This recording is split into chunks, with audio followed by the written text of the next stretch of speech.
Hey, good morning, Emily. Morning. Hey, how are you? I'm good. How are you? Good. So, yeah, thank you very much for coming on to speak to us today. So that's very kind of you. For having me. Yeah. So, like I said, this is just a general chat, pretty much. Think of it as just a cup of coffee, just all things, anything really. So, I think. The first thing I wanted to do is sort of capture, your story in a way of like your journey. So if you think about think of it in terms of let's take 50 years down the line, and someone is listening to this podcast and they want to know who Emily Hughes was. So we sort of take it through in a sort of chronological order of the early days, like the siblings, the family, your memories, growing up, and then all the going through school and the challenges within the lessons, and then sort of how you move forward to where you are today.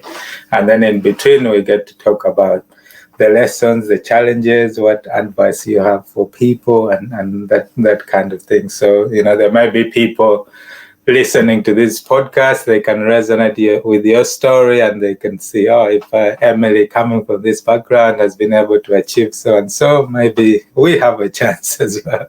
So that's the sort of format of the podcast and what we like to get from our guests. So if you could start off with that, just telling us about yourself and taking us through that journey. That's okay. Cool. Yeah. Goodness. From the beginning then. Yeah.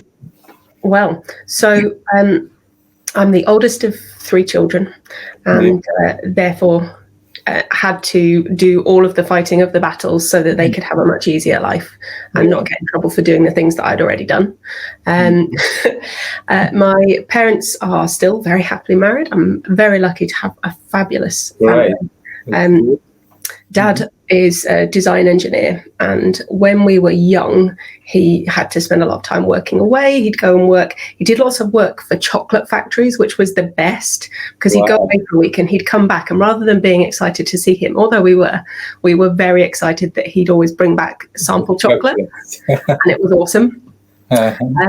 But he then, when I was a teenager, started up his own business, and I don't think I realised much of it at the time, because as a teenager, you're in your own little world.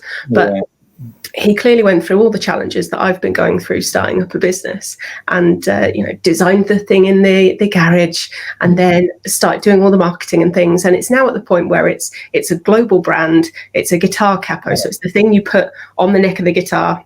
Yes. It changes the pitch. So when you want to sing in a different key, for example, he is the designer of G7 capos, and so Eric Clapton's used one, Ed Sheeran's used one. He had a letter from Pete Townsend about how wonderful it was. So he's been incredibly successful with it, and that's been amazing to watch as someone who's only recently started on the journey myself. But I think I missed out on noticing a lot of the challenges that we then faced, I guess financially, because starting up a business is always a challenge financially. And he's always been a bit of a role model. I think my parents are amazing, and they made me who I am. So they do a lot of helping people. Mum still goes and works in the food bank and things.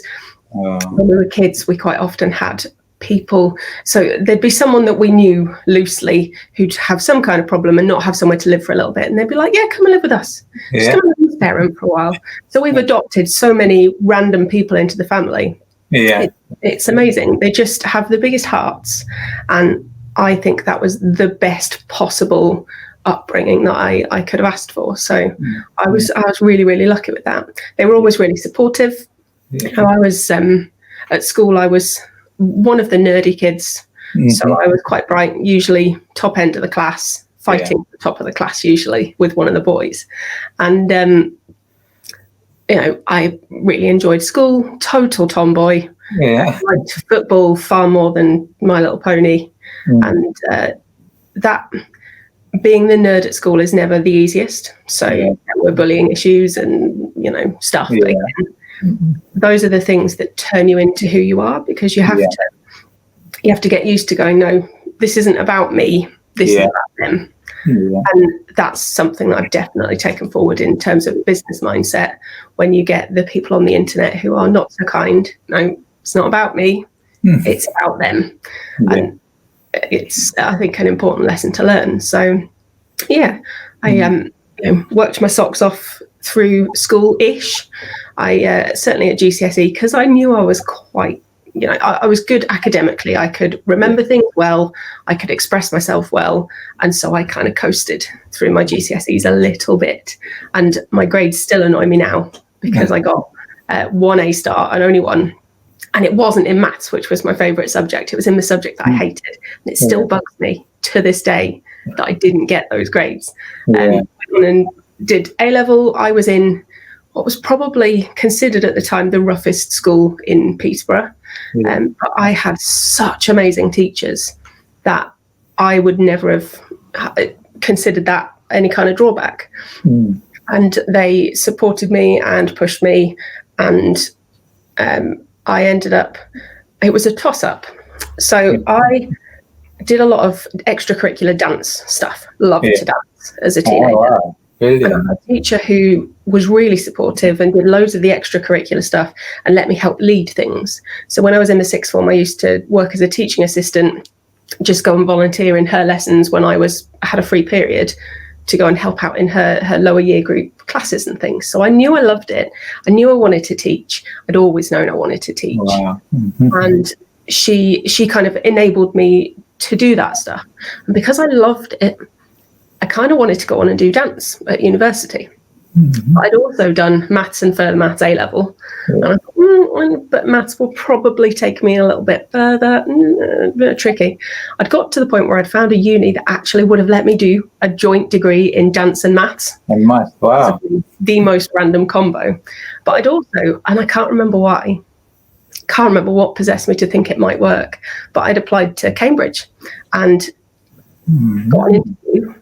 And I think on the strength of, because it was maths with education, on the strength of all my experience doing teaching bits and bobs in my spare time, got in, which then solved that problem. There wasn't a dilemma anymore. If you get into Cambridge, that's brilliant. Cambridge. So yeah, that was kind of the beginning of that. I did my degree, did my postgraduate teacher training, went straight into teaching, and did 15 years of, salaries and watching schools get harder and harder and harder. Wow. Met my husband. Well, we both started our teacher training at the same school on the same day. And we got to, what would it have been, 2-3 years ago? And teaching was not what we both loved anymore. We'd very definitely fallen out of love with it. And it's a job that you have to love to do, because it's incredibly tough, particularly at the moment with everyone in the press shouting about how lazy teachers are, which is frustrating, because I think teachers have worked just as hard as NHS staff during this pandemic, and there's nobody clapping for them. And it was just getting to the point where I was miserable. I'd been promoted to a head of maths, so it was a big deal. And I think 2 weeks after I got there, the school went into special measures. Not my fault, I hadn't had that much time yet. And that meant Ofsted were visiting every few weeks. It was a baptism of fire. But I loved every second of it.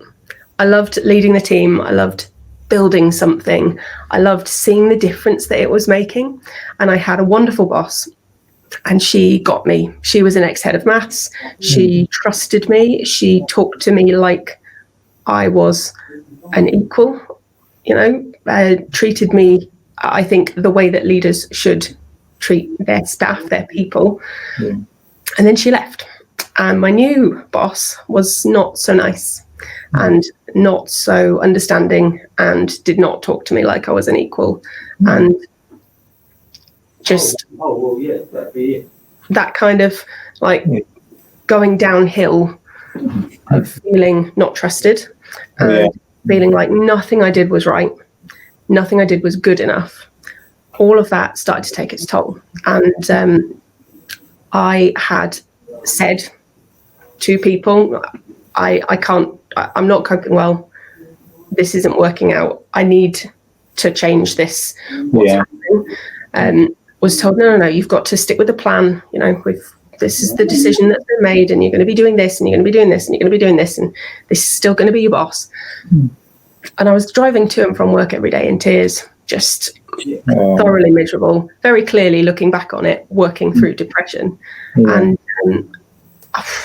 we got to the Christmas holidays, and any teacher will tell you, you get to towards the end of the holidays, last 2-3 days maybe, and you start to get the dreams. The dreams always go.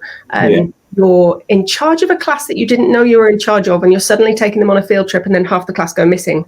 Or you arrive in school and suddenly they've asked you to teach Latin, but not Latin. They've asked you to teach a PE lesson in Latin, or something. The anxiety stuff happening. But I was getting that from the beginning of the Christmas holidays. I was just in a bit of a state. And my husband said that if it's making you feel like this, you need to just take a little break. Just, take a week, take stock, recover. And I took a week, and I think my brain went, oh, good, we can stop trying to cope now, and just broke. So I was fairly useless for about 3 months, went on antidepressants. It gradually helped me get back to normal and things, and I started to be a functioning member of society again. Thankfully, I've got a very supportive husband who helped me through that and understood that it wasn't personal. It was just I was ill, and I was working to get better. And I went back to a different school, and I got high hopes because it's a fantastic school. Only my new boss was just the same as the old boss. So it was, again, nothing I did was good enough. If it was good enough, then she'd take credit for it. And, it wasn't just me. There'd been, since she took over, a very high staff turnover in that department. So it wasn't, because you start to think at that point, is this me? Am I doing something to make people, be like that? But it wasn't. And I could feel myself starting to wobble again. And I decided that my sanity was more important than my salary. So I'd had the conversations again. This isn't working. You need to do something about this. But because all they heard was her side, not so much my side, it didn't get dealt with effectively by the school. So I quit.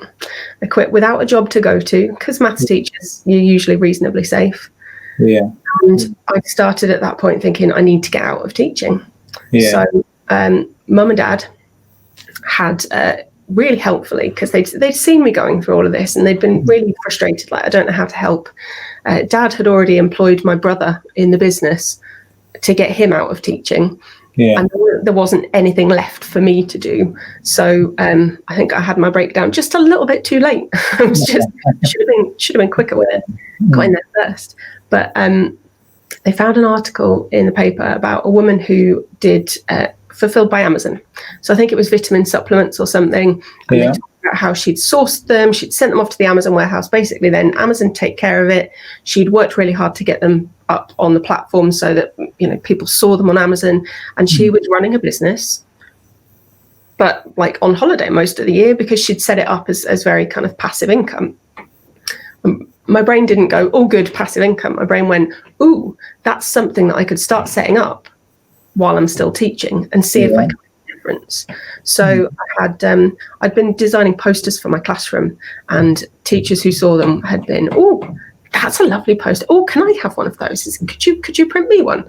So I decided I was going to make posters for classrooms. So selling those on Amazon, using Fulfilled by Amazon, was my first little adventure into the world of not teaching.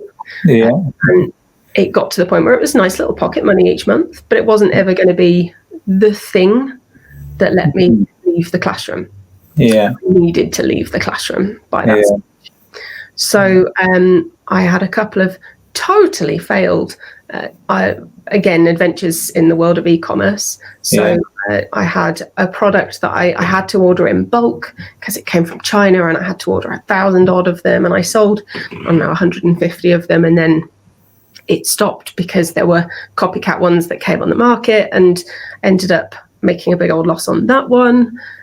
Did some wallet designs. They're gorgeous wallets, but again, it's too competitive, and I hadn't got the skill to be able to then bump them up above the rest of the crowd to get them sold. So I've still got quite a few of those. Anybody who knows me, you will be getting a wallet for Christmas again. Wow. You know, you do these things and you learn the lessons. And you know, it means you can advise other people not to make the mistakes you've made. It means I know kind of what to avoid. But then we thought, you know what, this is just getting silly. Let's look at what we know. So my husband and I put our heads together, and one of the things as a teacher that's not so fun is being a form tutor. Like, we love the relationships with kids, you get to actually know them a little bit better, but you have to in form time. So you get 20 minutes maybe in the morning where you've got to do the register, check everyone's uniform, deliver some kind of numeracy and literacy stuff, and probably SMSC, which is social, moral, spiritual and cultural education.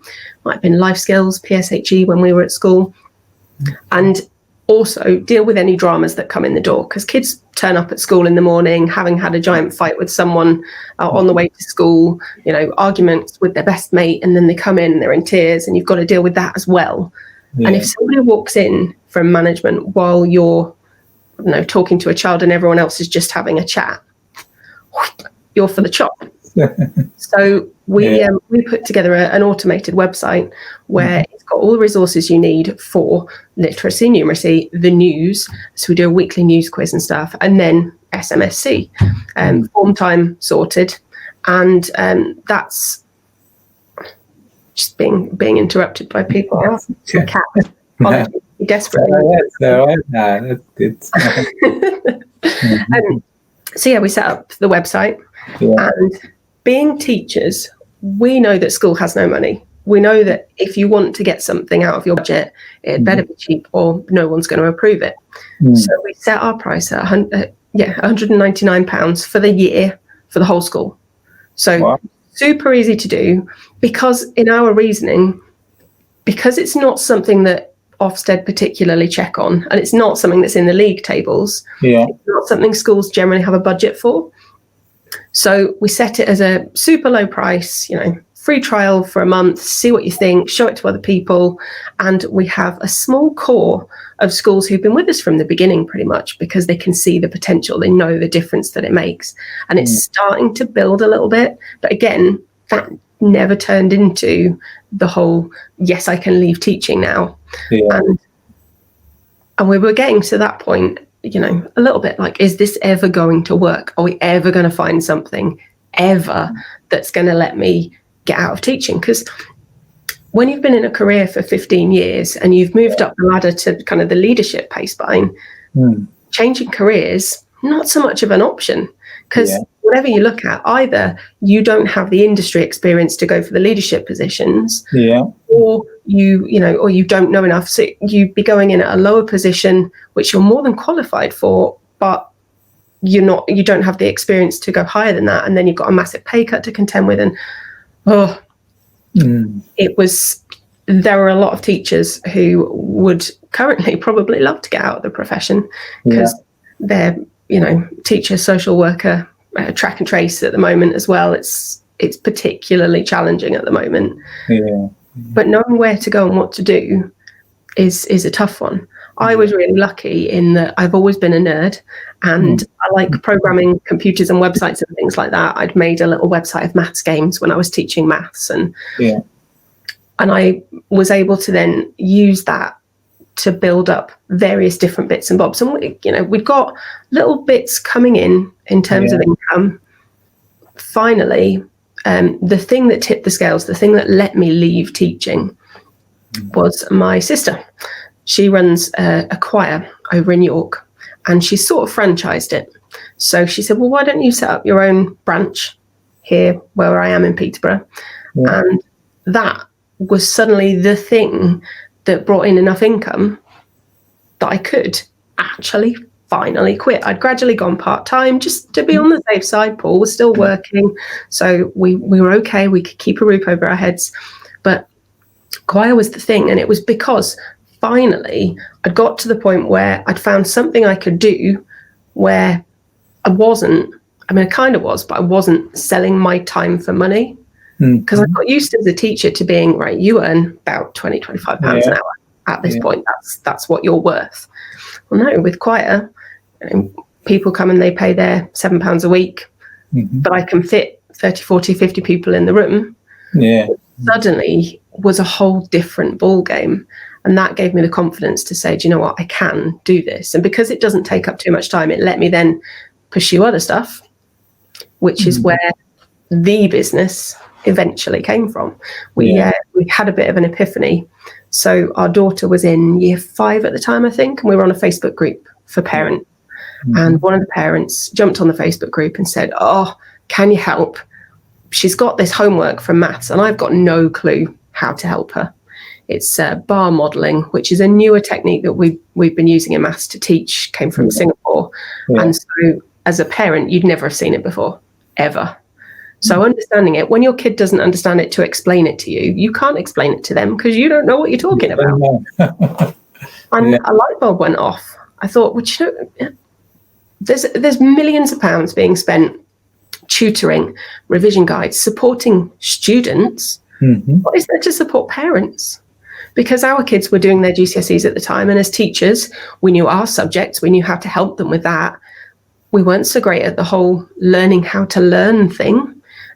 We went through various pitfalls where we thought they were studying, and one of them turned out was reading on his Kindle in his room instead. And when he heard us coming up the stairs, he'd hide it in the drawer and pretend he was studying again. So we went through all those dramas and realised that there's no support there for parents. When you first have kids, there's all the baby groups and toddler groups, and you get all this support. But they're just as tough when they're teenagers. You face just as many challenges as a parent, but I think everyone assumes by that point you know what you're doing. And we don't know what we're doing. We make it up as we go along. That's what parents do. Don't tell the children. So we then created the parent guide to GCSE, and that membership has been slowly building over a year and a half now. So in our second cohort of parents, we now cover year 10, 11 and 12. And it's just been amazing. It's been the culmination of everything that I've done, everything that so the teaching, the being confident enough to stand up in front of a group of people and sing with choir, into being confident enough to be live on the internet in front of a group of people and trust that you're not going to make a wally of yourself. All of those things just came together in this, like, yes, this is what we're meant to be doing. And when we look back, it's been utterly amazing. It's been a wild ride this year. It's been quite a journey, isn't it? Just listening to your story, it's just been a sort of ebb and flow of things going through, through your career and everything else. Wow.